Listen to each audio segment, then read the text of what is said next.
"You're the failure in the family," my dad said quietly. "Why can't you be more like your sister?" my mom added, like it was just a fact. I stayed silent. 5 minutes later, I handed them this. Once they opened it, the entire room went silent.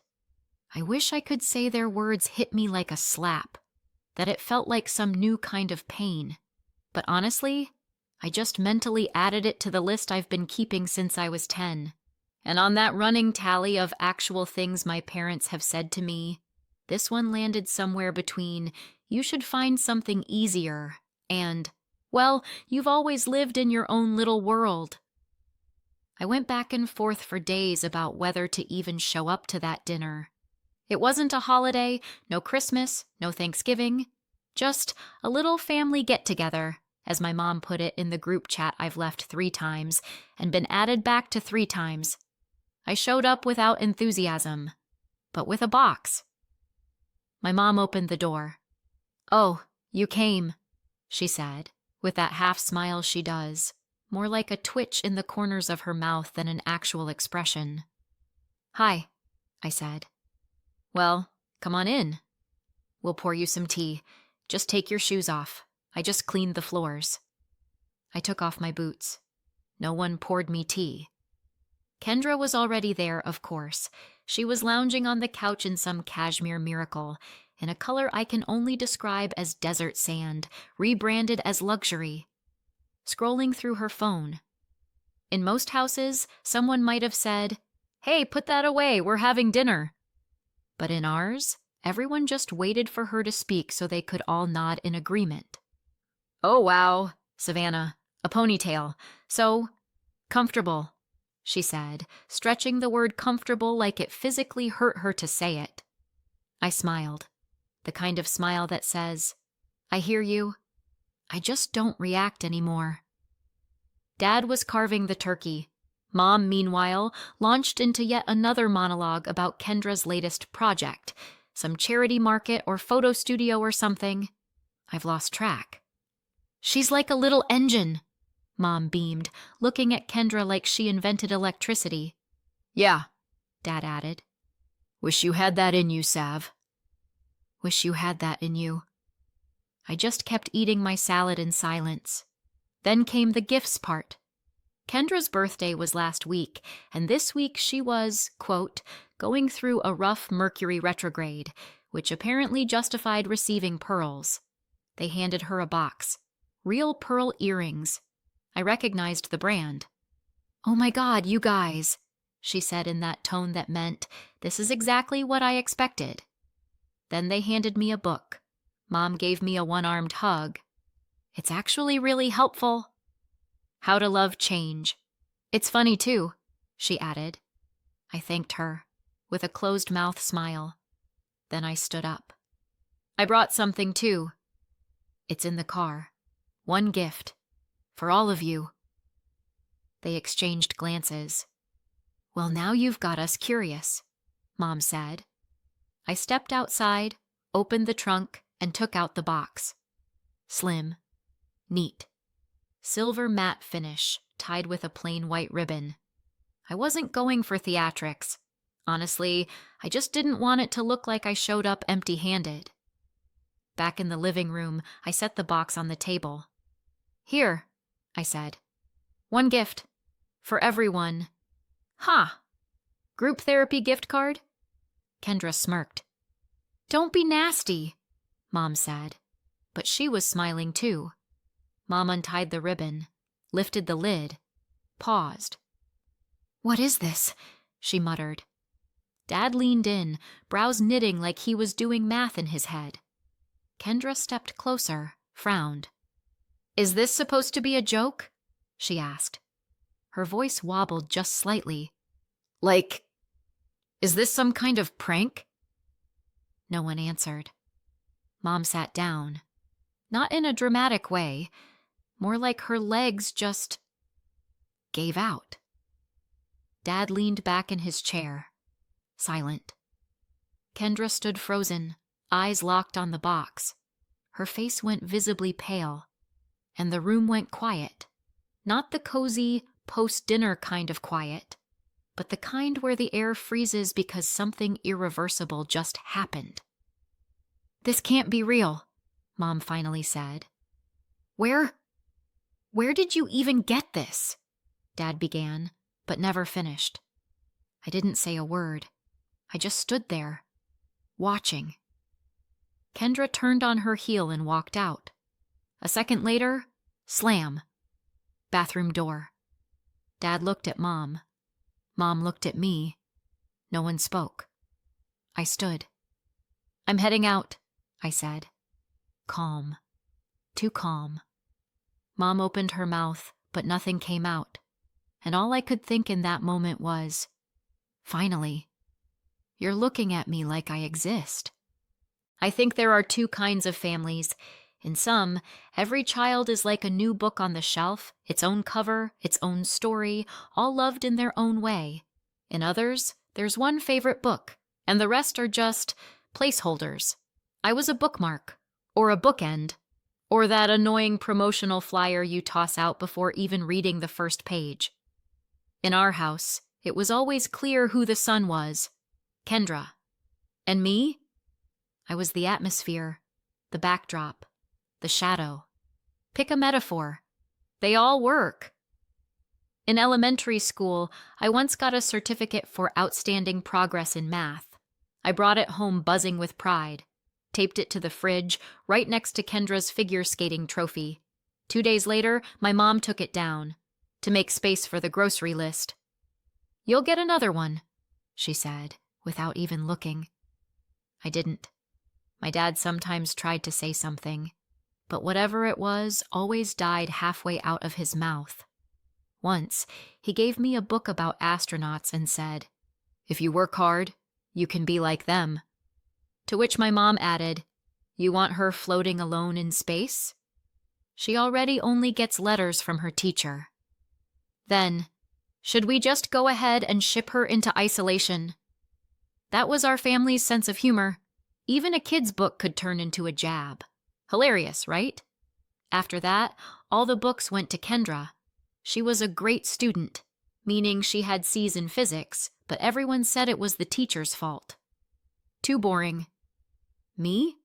I always had a complicated personality.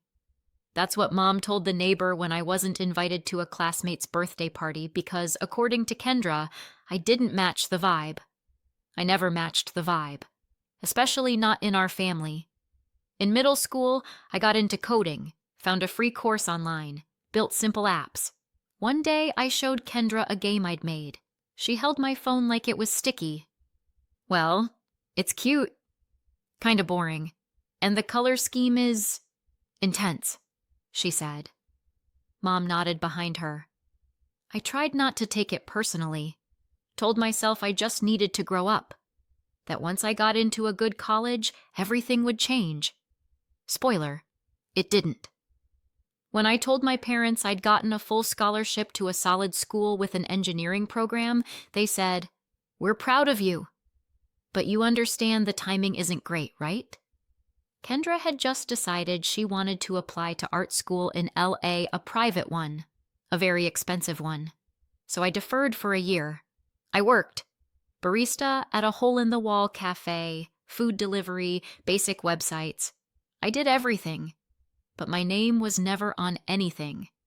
When I finally did go to college, they helped. They sent a card. No money, no note. Just a picture of a butterfly with the words, "You hatched. Now fly." No, really. Sophomore year, I couldn't pay rent. I texted my dad. He replied, "Sorry, things are tight. We just paid for Kendra's new camera." Of course, cameras matter, especially when you're an aspiring Instagram photographer taking moody shots of fruit in soft blur. I stopped texting after that. I just disappeared. Once in a while, Mom would still send things like, "Hope you're doing okay. Kendra's in Paris right now. So proud of her." Or, "The neighbor asked about you. I said you're into computers. Hope I didn't lie I wasn't even mad anymore." It didn't hurt. It was just like a draft. Chilly, but bearable. So I built walls, out of code, deadlines, and people who believed in my brain, not my smile, not my outfit, not whether I looked better with my hair down. I got my first investment at 25. I didn't tell anyone. By then, Kendra had launched a candle business, hand-poured. Ocean confidence and evening wisdom. All the aromas of success, bottled in carefully curated lies and a dozen fake reviews from her friends. One day, I saw her post on Instagram. Sometimes you just need to be with family, where you're loved exactly as you are. Thank you, Mom and Dad, for always believing in me. The photo? Mom, Dad, Kendra. I wasn't in it. I never was. One time I messaged Kendra, asked if she wanted to be part of a small side project. Nothing public, just for experience. She read it and never replied. The next day she posted on her story, "Some people just want to use you as a stepping stone." Glad I see that now, I exhaled, deleted the chat, and decided I'd never again offer a hand to someone who sees help as a threat, not support. I built my company slowly, carefully. No hype, no press. I signed papers, found partners, built a team of people like me, people who'd been overlooked. My parents thought I was doing some freelance stuff. One time, I covered part of their mortgage. Through a lawyer, anonymously. They told their friends the bank made a mistake in their favor. Of course, it's America. Banks just gift people mortgage payments sometimes. I watched from the sidelines, sometimes with pain, sometimes with disbelief. Mostly, just tired. Until that night. Until my dad said, "You're the failure in the family."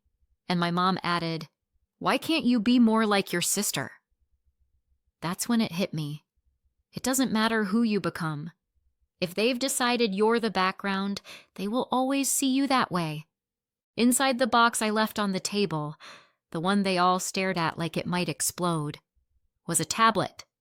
But right on top, laminated and glossy, impossible to miss, was the cover of Forbes magazine. Not the one where I'm smiling politely in a gray blazer. The other one. The one where I'm sitting in front of a dark glass building, black coat on, shoulders squared, jaw set. The headline reads, "Faces of the Future: How Savannah Hale Transformed U.S. Education." Smaller text just below. Say Lin, a platform trusted by over 1 million students across 18 states. That was the first thing they saw. Mom. Dad. Kendra. All frozen. Their faces looked like someone had just unplugged the software behind them.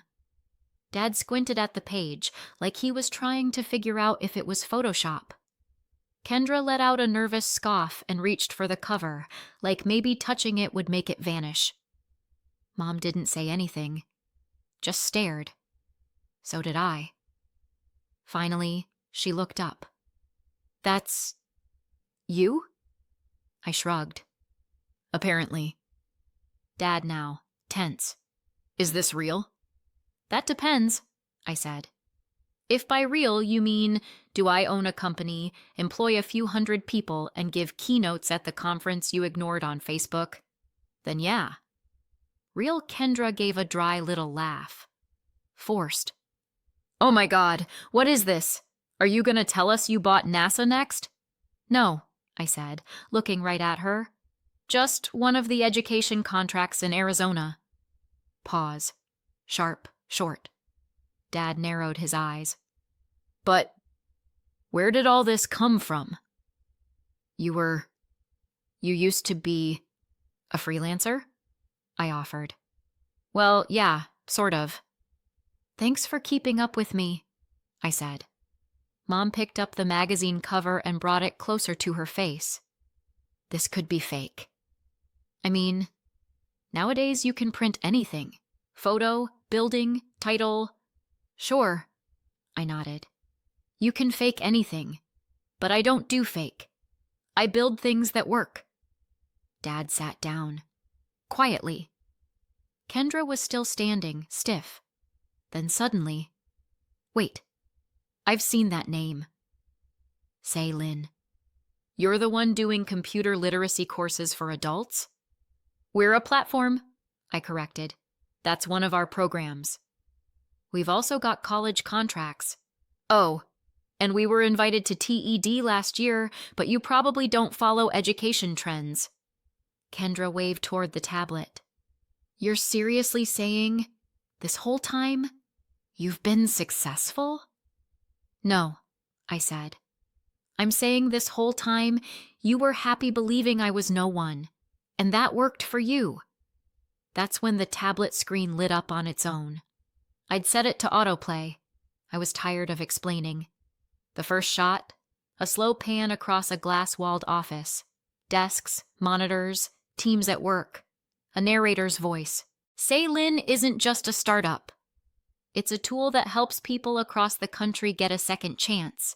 Then a cut to the stage, me, in a black suit, holding a mic and saying, "When I was 20, no one believed I'd ever make it." I was compared, overlooked, ignored. That didn't stop me from learning. It helped me focus. The camera panned across the audience, some nodding, some clapping. "That's edited," Mom whispered. "That's a live stream from Tech Next," I said evenly. "You can look it up on YouTube if you don't believe it." Kendra sat down. On the carpet, right on the floor. She stared at the screen like it was speaking directly to her. "I don't get it," she said quietly. "You never told us." Not a word. "Why?" I looked at her. "Because every time I did say anything, you either laughed or treated it like it was cute, but meaningless. And then you'd post stories about how successful you were, and we both know who paid your rent in 2021. Mom turned to her. "What?" "Yeah," I said. "I paid Kendra's rent for 3 months." Dad opened his mouth, closed it again. The video kept playing. Testimonials from teachers, students, adult women who got certified and found work through our platform. Mom staggered a little, sat back down. "I don't understand," she said. "You didn't call. You didn't write. Not even for Christmas. Did you ask?" Silence. "Did you ever ask? Savannah, how are you?" Without comparing, without snide little comments, without, "Well, Kendra just..." "Ever?" Mom said nothing. I pulled another sheet from my bag, a printed form signed at the bottom. "Termination of third-party mortgage contributions via trust." "And one more thing," I said. "Those lovely 6 months where the bank stopped sending reminders?" "That was me. Through a proxy, but..." "You mean..." Dad whispered. "Yeah," I said. "I saved your house. And now I'm giving it back. It's yours again." Fully, Kendra started crying. Real crying. No performance this time. "Why did you do all this?" she asked, barely audible. "Why?" I looked at her. Because despite everything, I still wanted to be part of the family. I wanted you to see me. Just once. To see that I exist. That I'm not a mistake. Not a shadow. But even when I stood right in front of you, you didn't see me." No one said anything. I turned off the tablet, placed it back in the box, put on my coat. "Savannah," Mom said. Her voice trembled. I turned around. "I'm not angry," I said. "I'm just tired of being invisible." Then I left. From the street, I could still see through the window. Dad sitting in the chair, staring at the dark screen. Kendra curled up, hugging her knees. Mom saying something. And for the first time, I think they actually saw me. I naively thought they'd vanish. That after the tablet shut off and all the masks slipped, they'd at least pretend I didn't exist. But greed is a strange engine. It doesn't stop at humiliation. It keeps going. It started with a letter, official, stamped, from the Hale family, sent through an attorney. I was sitting in my kitchen, finishing cold coffee, when I opened the envelope. Inside, a notice claiming I owed emotional and financial damages due to public defamation, failure to uphold expectations, and withdrawal of familial support. I read the sentence 3 times. Then I called my lawyer. "Is this serious?" I asked. He snorted. "It's ridiculous." But technically, legal. They're not suing yet. It's more like an invitation to negotiate, wrapped in pressure. A common tactic: scare you just enough that you'll pay to make it go away. Attached to the letter was a second document, a settlement proposal. It said, in plain language, if Savannah Hale transfers a one-time sum of $300,000 as a gesture of goodwill and compensation for fractured family ties, the family agrees not to pursue legal action or bring the matter into public discussion. They wanted hush money, payment in exchange for not painting me as the ungrateful daughter. There was even a clause about refraining from sharing private family details, a not-so-subtle reference to my recent conference. I could have ignored it, but I knew them. They wouldn't stop until they got either the money or a scene. So I made a decision. If there was going to be a war, it would be on my terms. 3 days later, they showed up, uninvited. I saw them through the peephole. Mom in dark sunglasses like she was dodging paparazzi, and Dad in his best church coat, which made no sense in June. I opened the door. "We just want to talk," Mom said. "You got everything, right?" "I did," I said. "It's all with my lawyer now." "Oh, come on, does it really have to be through lawyers?" she said, her smile tight. "We're family. Family doesn't bill me for emotional damages." Dad stepped forward. "We lost you," he said. "You just showed up out of nowhere with that show, the magazine, the presentation. We were shocked. Shocked that your kid's alive and doing well? Or shocked that I stopped paying your mortgage?" Mom inched closer. "You have to understand. We've suffered too. Everyone's talking about you. They ask why you don't include us, why you don't help. You look cold." "No, I look free." "You must realize," Dad added, "if this gets out, if people find out you turned your back on your own parents, it could hurt your business, your reputation." There it was. No more pretending. I nodded. "So this is blackmail?" "No," Mom said quickly. "We're just warning you. People might misinterpret things. I pulled out a document my lawyer had prepared. This is your official warning. Any further pressure, veiled threats, warnings, or manipulation will be considered blackmail and defamation. Your next move: we meet in court." Publicly, Mom went pale. Dad looked away. "Savannah," she said quietly, "you don't understand. We're struggling. We've lost almost everything. We might lose the house." "Oh, I understand perfectly." I checked the records. I was covering that mortgage, anonymously, but not anymore, and if you try to paint me as the villain, I'll paint the truth. With quotes, with dates, with recordings. You were recording us. You're the ones who taught me to always plan ahead. They didn't say another word. I shut the door before they could twist it into something else. A week later, I got an email from a fake address.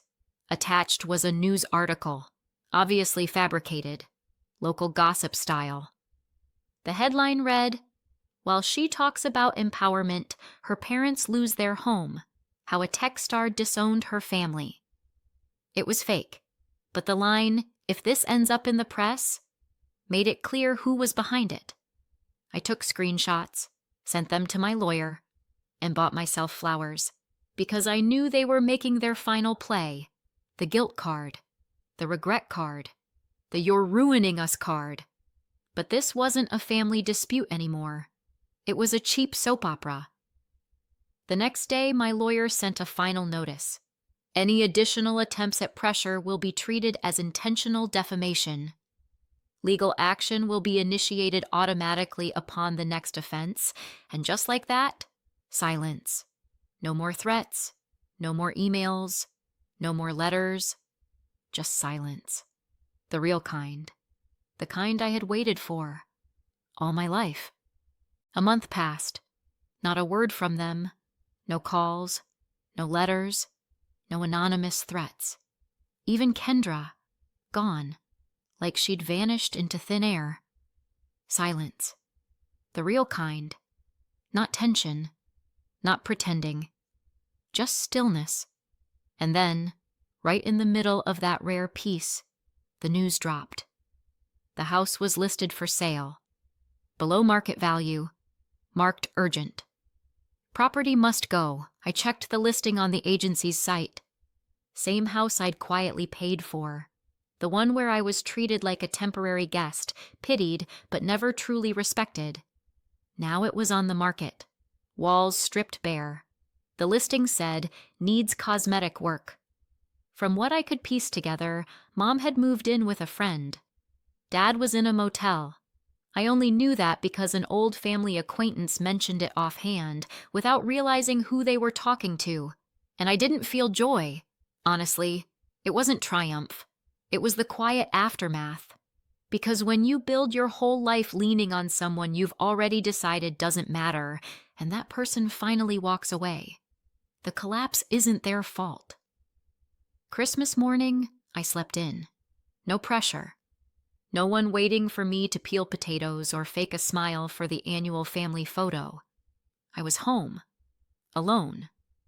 But not lonely. That day, a few friends came over. The kind who actually know my name.